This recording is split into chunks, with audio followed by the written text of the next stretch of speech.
Hello, and welcome back to Pleistocene Park. In the last video, we gave our guests some accommodation by building them an Ice Age hotel. Somewhere where they can rest and refuel after a long day of exploring the park. But the park is looking a little herbivore heavy. It is time to release some predators to this wildlife reserve. It is time to create a habitat for one of the Pleistocene's top predators, the Smilodon.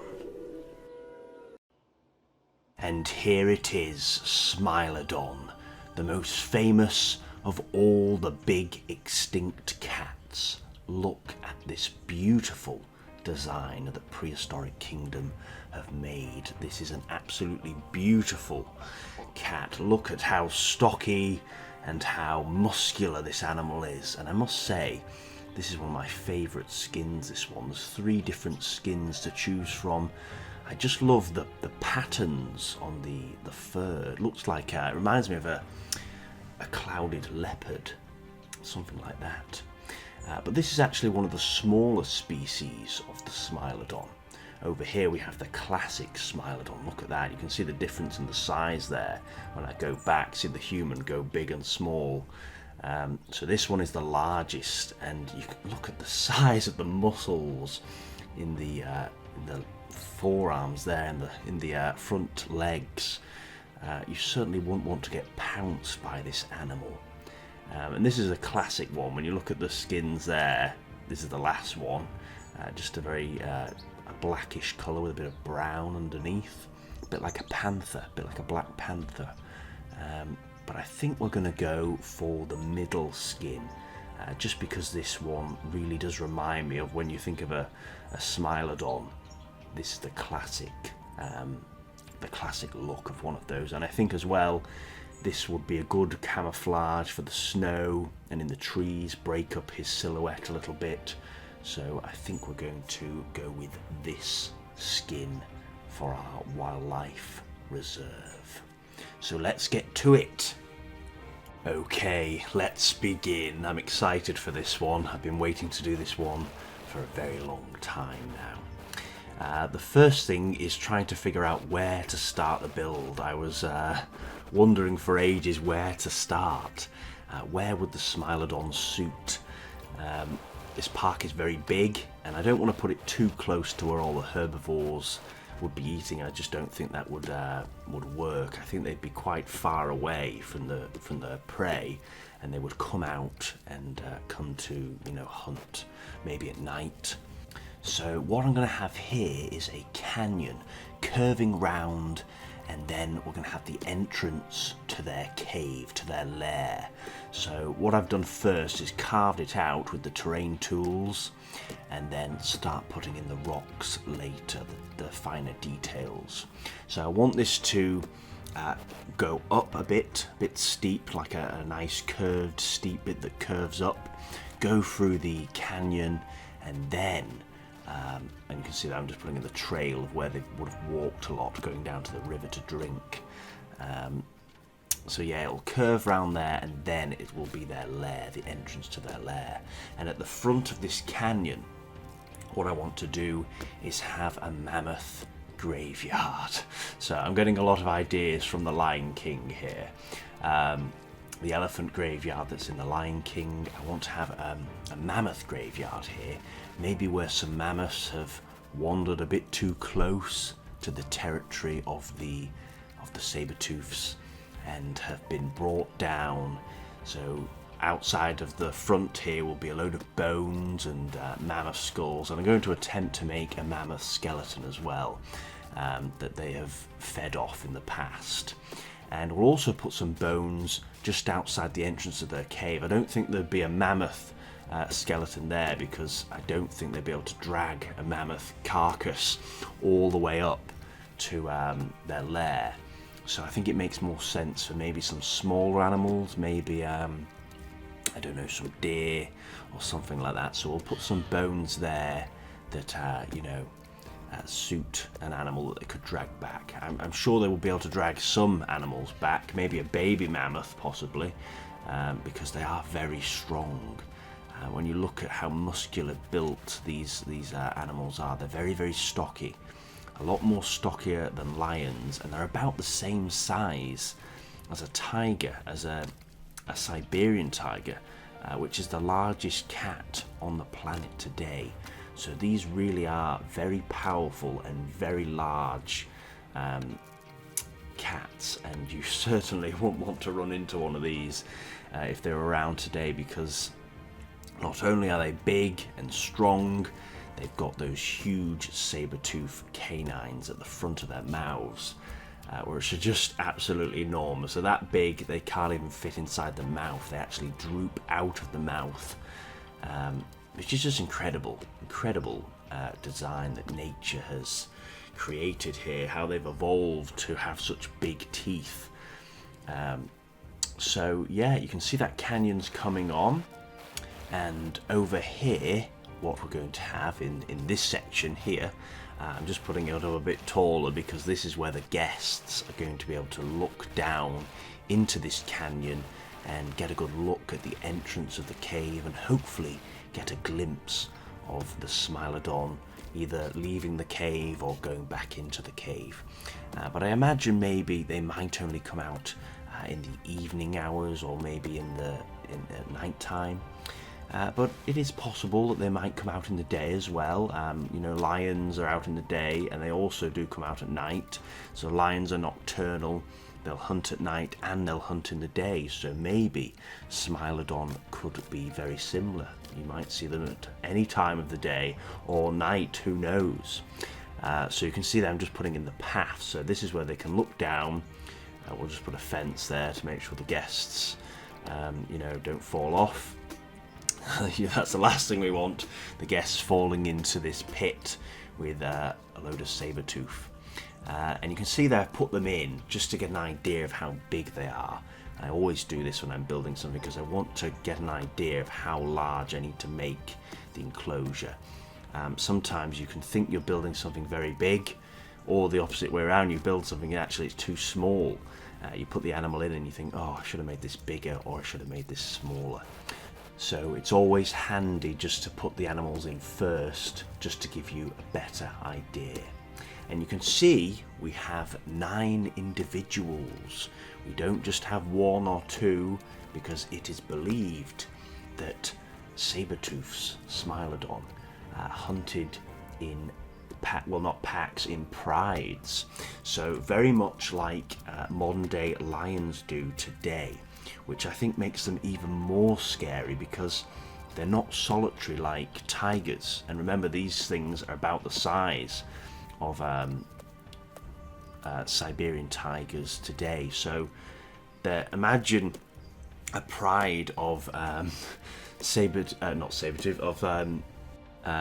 Siberian tigers. Imagine a pride of Siberian tigers. I mean, they're already scary enough. You know, people get attacked by Siberian tigers, people get eaten by these cats. They're very, very dangerous. Imagine if they were working in a group, how much more dangerous they would be. So saber-tooth cats are doing exactly that. And let's have a look at some of the evidence of why they think this. Okay, so basically what scientists have found is they found skeletons of Smilodon with injuries. Now, these injuries, if you found this on an animal that was solitary and hunted on its own, you'd expect it to die from these injuries because it won't be able to hunt. However, it shows that these injuries have actually healed over time. So how did they manage to heal and still get food? Well, it suggests that they were in a group. So maybe if one animal was injured, it could take a back seat while the rest of the pride decided to go out and hunt. Which makes sense. You know, there is safety in numbers. That's why animals travel in herds and also in packs as well, because you can take down larger prey as well, like things like mammoths and stuff. If these 9 individuals decided to attack a mammoth, even maybe a bull, well, maybe, I don't know, the bull mammoths are very large and they've got huge tusks, but they probably wouldn't even go for the bull. They'd probably think, do you know what, we'll go for one of the smaller ones. Why risk getting injured by taking on the bigger mammoths? They pick out the weakest one, and if there's 9 individuals, it'd be a lot easier to take them down. But it's not just that as well. They found that saber-toothed cats lived for a very long time. They lived to a great age compared to modern day cats today. Saber-tooths lived from 20 to 40 years old. Now, comparing that with tigers, listen to this, 10 to 15 years a tiger will live for. Now, compare that to 20 to 40 years, that's incredible. And that's just because tigers, they're solitary. If they get injured, that's it. They can't hunt. It's over. They can't carry on. Once they've injured themselves, they won't be able to go out and hunt. And if they do go out and hunt, they might get killed because of that injury. Here you can see I'm building the skeleton of the mammoth. Just getting all the vertebrae there, trying to make it look as accurate as possible. I'm looking at a picture of a skeleton here, of an actual skeleton of a mammoth, and I'm trying to get it correct. So I'm trying to get the curve of the spine and put the rib cage in here. But as I was saying, yes, so tigers live from 10 to 15 years of age. So let's compare that with modern day lions. So female lions, I think this is interesting, female lions live from 15 to 16 years. So they've got better odds of outliving the tiger. But interestingly, the male lions don't live very long at all, 8 to 10 years. So the female lions are living a lot longer, 15 to 16. Why is the male lion living such a short lifespan? Well, it's probably because males are competing for the females and competing to rule the pride. And other male lions will actually kill male lions to try and take over the pride. They're not going to kill the females because they want to mate with the females. So the females are living a lot longer, where the males, once they get a bit old and they're, they've had their heyday, they're starting to get a bit, they're not as good as fighting, they're not as young and feisty as they used to be. The younger males will come in and take over the pride. So, unfortunately, the male lions don't live very long at all. I wonder if this could have been what happened with saber-tooths as well. Because they do reckon that there was about one male saber-tooth, anywhere from 1 to 4 males. So I've put 3 male saber-tooths in this pride, and the rest are females. So we have, I think it's 6 females, and altogether that makes 9. So they say around, I'm sure they said about 10 individuals would probably be the largest in the group. And you can see they've been very busy because we've got an absolute bone bed out here of lots of different mammoth skeletons, tusks, bones scattered across this this graveyard here, where they've taken down animals that may have come a little bit too close to their territory. Oh, and here we're just putting in a nice archway, just to give a bit more character to this canyon that leads to the lair. And getting back to the social structure of these prides of saber-tooth, they may have all hunted together, but that doesn't mean that they got on all of the time, because when we look at some of the fossils, some of the skeletons of saber-tooth, there are actually punctures in the bone where saber-tooths have been biting each other. The measurements of these holes line up with the saber-toothed cat's huge teeth. So they were definitely fighting and scrapping over something. Maybe it was over food. Maybe it was competing to take over the pride. Maybe younger males coming in and fighting older males, trying to steal females, like you see with lions today. So yeah, they were definitely fighting over something. It probably was that. It was probably just competing for dominance and trying to work your way up the hierarchy of the social structure. So yes, definitely very feisty animals. And talking of those teeth that they were biting with, which is the most famous, thing about them, the thing that stands out the most, these huge teeth. No animal on the planet has teeth like this today that hang out of the mouth, are that big. These teeth measured up to 7 to 8 inches long, about 17 centimeters. That is absolutely huge, and you definitely wouldn't want to get bitten by those. And here you can see I've got a bit more inspiration off the Lion King. We've decided to put in Pride Rock from the film of the Lion King. I thought it'd be a nice little touch to put into the park, give a bit more character to their lair. So this is a rock that is going to be coming out as a big ledge, and another rock beneath it, giving it a bit of support. And the saber-tooth can get up in the morning, walk down here, and they can look out over the vast valley, and they can just observe, waiting to see what prey they can hunt today, work out what they're going to do. If they could talk to each other, I imagine they would be planning, what are we going to do today, guys? Where are we going to go and where are we going to hunt?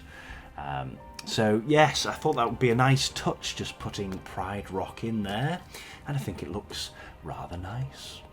Anyway, where was I? I was talking about the saber-tooth's teeth, those famous, iconic sabers. Let's talk a little bit about them, because you may be surprised to hear, and I'm definitely surprised to hear this, and I'm not sure how I feel about this, to be honest. Apparently, their teeth, these two canines, were not very strong, which I find really hard to believe, to be honest. I think, what? Well, what on earth were they for? And I remember this in Walking with Beasts, when the Smilodon are hunting down, I can't remember the animal, it's like a big deer, and they said they don't use their sabers in case they break them. And I thought, what? What on earth?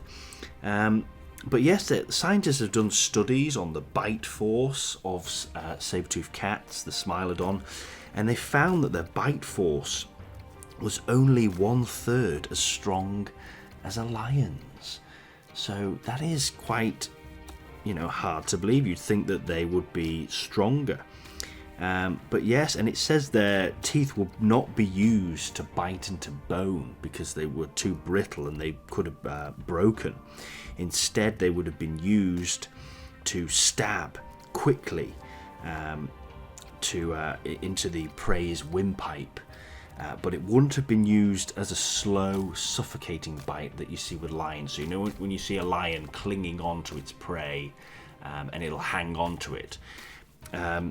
The saber-toothed cats don't do that, apparently. Apparently they could break them if they did. If the prey jolted, they could snap their saber-tooths off. So instead what they do is they use their muscular hind limbs to take down the prey and wrestle them down, and then once they've pinned them down, they can use their sabers to deliver the bite. Interesting, isn't it? It's very, very odd. You'd think that the sabers would be strong, but apparently not. Apparently they would have to wrestle them down, and you can see just by looking at the models of these individuals how muscular and strong they are. So maybe they are pinning their prey down and then delivering that bite. And they would have to be strong, you know, if they're fighting animals like mammoths and woolly rhino, you know, they would have to definitely be able to put up they need some strength to be able to fight animals as big as that. But yeah, that is quite interesting. I wouldn't expect that. I wouldn't expect them to have 1/3 of a bite force of a lion. So there you go. Apparently those saber-tooths are not as strong as they may appear. Maybe more just for show. Perhaps that's why they died out, because other cats were a bit more successful and, you know, were going more for, you know, technique and different strategies than the saber-tooths were. And you can just see that I put some meat in there for the animals to feed off, as if it looks like it's come from that carcass. And we're just filling in some of the edges here, putting in a bit of snow. This is going to lead on to the mammoth meadow, right next to the predators here, where they can watch off their rock at the meadow down below, and, you know, get an idea of what they're going to hunt that morning or evening, whatever time they would hunt. So we're just going to fill in some rocks here, try and make this look a bit more natural. And all that's left to do for the saber-tooths really is the cave, but that will be a separate video. We're going to put that out tomorrow, so we'll do the whole inside of the cave system for these creatures tomorrow. But yes, I put that meat up there because I found that the animals in this game at the moment, they tend to eat the meat or eat the food, whatever food you put in the tray, and then they'll walk once they've got satisfied with their food. They'll then walk to the water, get a drink, and then they tend to just walk back to the food. But behaviours are coming in, so I'm looking forward to see what behaviours the animals will start to do, because I'd love to see you know, some different types of behaviours rather than just drinking and then going off to eat and then going back to drink and back and to.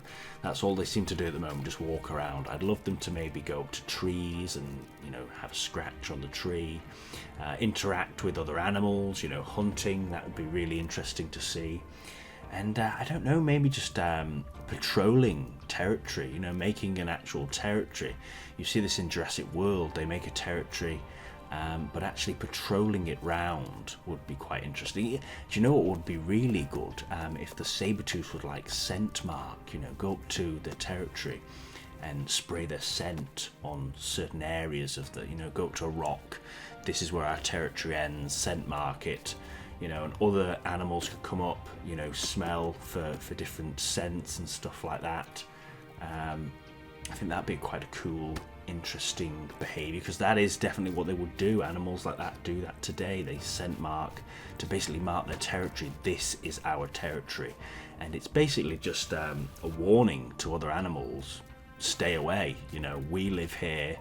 Don't cross this boundary. Here you can see I'm just putting in a lovely little viewing area. So we've got the top bit that you can look over, and then we've got the bottom bit, so you can get down to the level of the saber-tooth. You can get down low and really get a sense of just how big they really are. You know, they are big animals. Actually, let's get the facts up. Let's get the measurements of how big this animal actually is.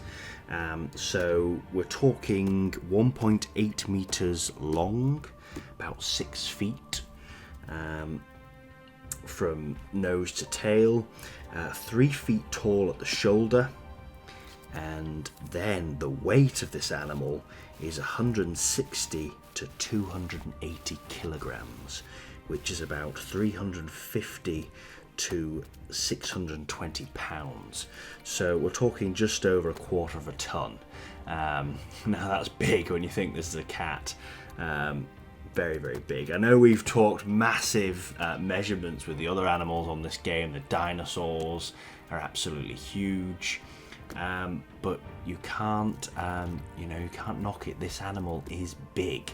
In fact, it makes you realise how big dinosaurs are, because when you look at lions and tigers and how ferocious and how powerful these animals are, and then you look at dinosaurs which dwarf them. You think, God, you know, because you might think, oh, you know, Sabertooth isn't really that big. When you're so used to playing on this game, you think, oh, it's not that big compared to the others, but it's a really big animal and very, very dangerous. And also as well, we've talked about the weapons, the classic weapons, those teeth and the muscle, the strength, but they did have retractable claws for grappling onto their prey, which would have given them a good grip as they're trying to wrestle them down.